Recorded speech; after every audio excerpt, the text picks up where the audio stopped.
Awesome. All right, we're good to go. Hi, everyone. Glad to be here today. It's been super interesting, I have to say, even uplifting to hear about all the success stories and your experience. So I'm glad to be here today. I'm going to give you a bit of an overview of our community buildings retrofit initiative and how it can support you to take on similar projects as we've seen today, but also just to continue on your journey towards reducing your GHG emission.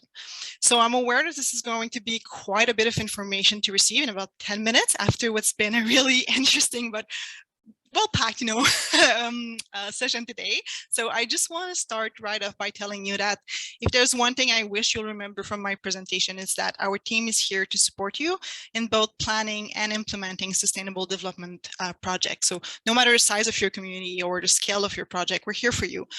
We offer what I often like to call a concierge service. So just take full advantage of it. Give us a call and we'll walk you through our funding offers. So before I dive into our funding opportunities, just maybe a bit of context. For those of you who might not know us, the Federation of Canadian Municipalities, or FCM, has been the national voice of municipal government since 1901. So our membership currently represents about 90% of the Canadian population. Our mandate is to foster the development of sustainable communities around the country to build better lives for Canadians. And in our day-to-day work, this means that we advocate and we deliver programs on green initiatives, women in government, asset management, reconciliation, and so on. It also means that we're well placed to know that municipalities across the country are constantly asked to do more with actually less. So to lower your environmental impact, to adapt to demographic change, to deliver high quality services to residents on more and more limited budget.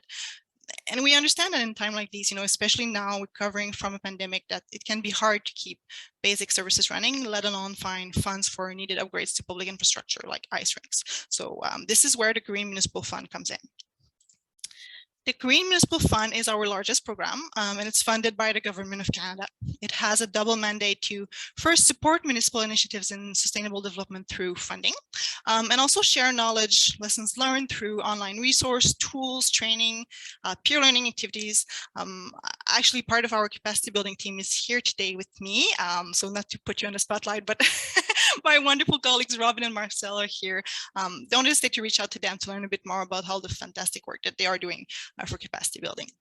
So over the past 20 years, GMF has supported initiatives centered on the waste, water, energy, land use, and transportation sectors under what we typically refer to as our core funding program.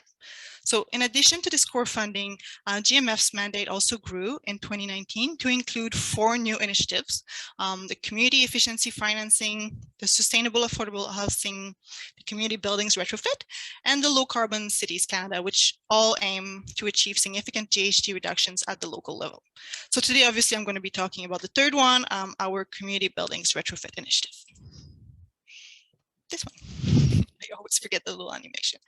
So CBR supports municipalities and not-for-profit organizations that own and operate community buildings in optimizing the energy performance of those buildings and reducing their GHG emissions.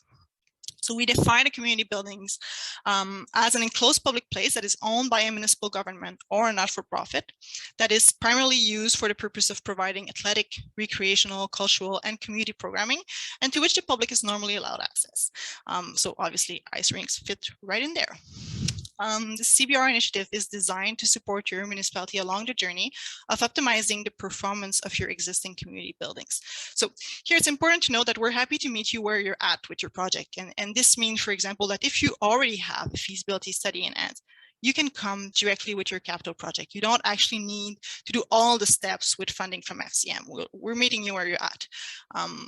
So I'm going to briefly walk you through each of the stages of this journey, and you'll see that it's very much aligned with the process that was shared by Catherine and Frank previously.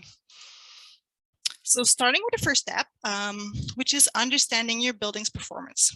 So at this stage, we want to monitor the energy performance of your buildings, benchmark and compare it against that of similar buildings, of course. We also want to identify simple ways to conserve energy, which can help you save on costs right away, and track and report on performance over time.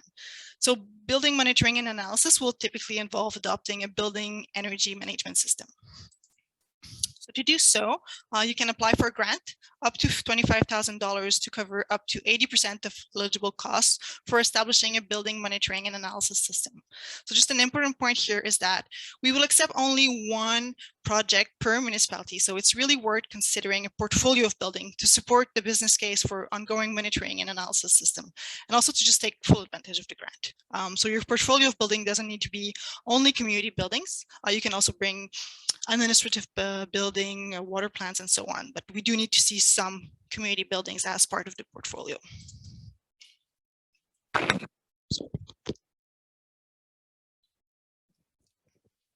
you. So the next step is to optimize your existing building systems to ensure that your buildings are operating as efficiently as possible. So in other words, performing building commissioning or recommissioning. So it involves assessing how existing equipment and systems are operating, identifying simple ways to improve and maintain performance, and addressing issues and implement, those low-hanging fruit, the low-cost fixes. So in terms of CBR supports for building recommissioning, GMF offers grants that will cover up to 60% of project costs for a maximum of $55,000. So as for building monitoring and analysis, only one community building recommissioning project is eligible for funding per municipality. So we accept a portfolio of buildings to allow you to take full advantage of the grant. Moving on to our third stage, the next step is to study how you can improve building performance over the long term by identifying what your retrofit options are and also when to implement them. So this is completely in line with the projects that we learned about today. This approach to retrofitting allows you to integrate energy and GHG consideration into the long-term planning for your building assets. It also involves feasibility work to support both near-term and long-term capital projects while mapping out a course to extend life, to extend asset lives and reduce cost of ownership.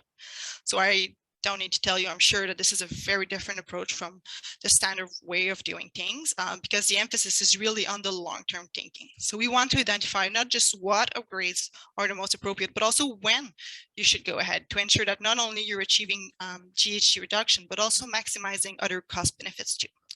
So to achieve deep GHG reduction, this feasibility work involves identifying a sequence of measures to allow community buildings to achieve at least 50% reduction in GHG emission within 10 years and at least 80% reduction within 20 years. So this is what we call a GHG reduction pathway. So here's an actual example of what a GHG reduction pathway might actually look like. Each phase addresses one or more measures to improve building performance, starting with the low-cost measures with high rates of return, like commissioning and lighting, for example, and moving towards change to the building envelope, heat recovery system, and so on, to address critical building maintenance issues and continue reducing emissions. So obviously, this is just one example of a GHG reduction pathway. As we've seen with the example presented today, your own pathway will reflect your unique objectives, challenges, preferred measure, and so on. So some GHG reduction pathways may include multiple phases, where others may include a single, more important, more extensive retrofit. So CBR offers grant funding for feasibility studies that explore this GHG reduction pathway approach, up to $65,000 for a single building or up to $200,000 for a portfolio of building, representing up to 80% of eligible costs. Once again, portfolio of buildings are welcome. And finally, the last step is to, do the work, actually implement the capital upgrades. So to help you with the retrofits, GMF offers funding for two types of capital projects. The first is GHG impact retrofit capital projects. So these projects aim to reduce GHG emission by at least 30% compared to the baseline emissions. So projects are eligible for a combination of loan and grant funding, up to a combined maximum of $5 million, representing up to 80% of eligible cost.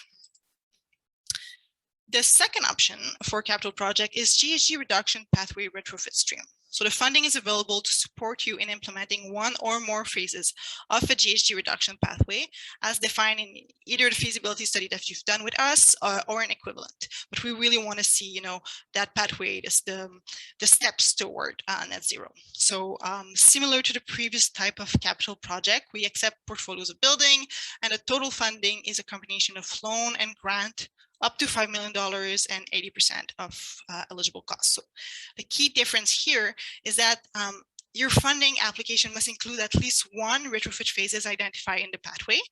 And if your funding application is approved, you can actually apply for additional funding support for the next phases as well. So it unlocks more funding for you. This is, of course, subject to funding availability over time, because we're looking at a 20 years window. But still, it allows you to really come for every step. So it supports a stage implementation of your retrofit work rather than just one single big project. So here's a quick summary of the funding opportunity that I just covered. So it's available across the project stages, moving from understanding and improving your building's current state to studying and implementing changes to improve its future states. The information on how to apply for funding is posted on our website at fcm.ca/community buildings retrofit. But if you're interested in applying for funding, this is where you can access the application guide, the pre-application, or the application form, depending on the type of project that you're implementing. But you can also just reach out to me and I'll be more than happy to help you through the process. We accept application on a continuous basis, no matter the size of your project, so you can apply whenever you're ready.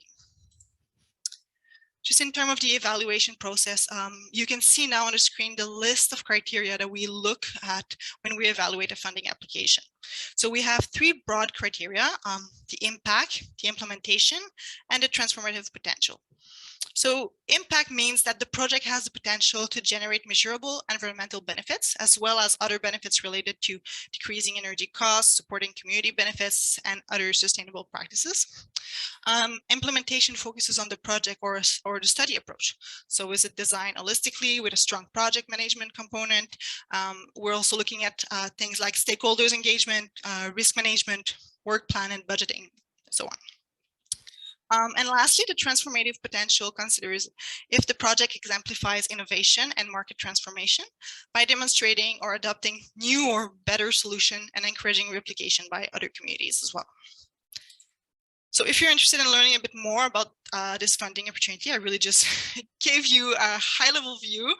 Please reach out to me. I'm going to drop my email address in the chat, but you can also contact my team at the address that you're seeing on the screen right now. So gmfinfo@fcm.ca, or at the number that you also see. And finally, to stay up to date on all funding programs and resources at FCM, you can subscribe to our newsletter, FCM Connect. So that's all. Thank you.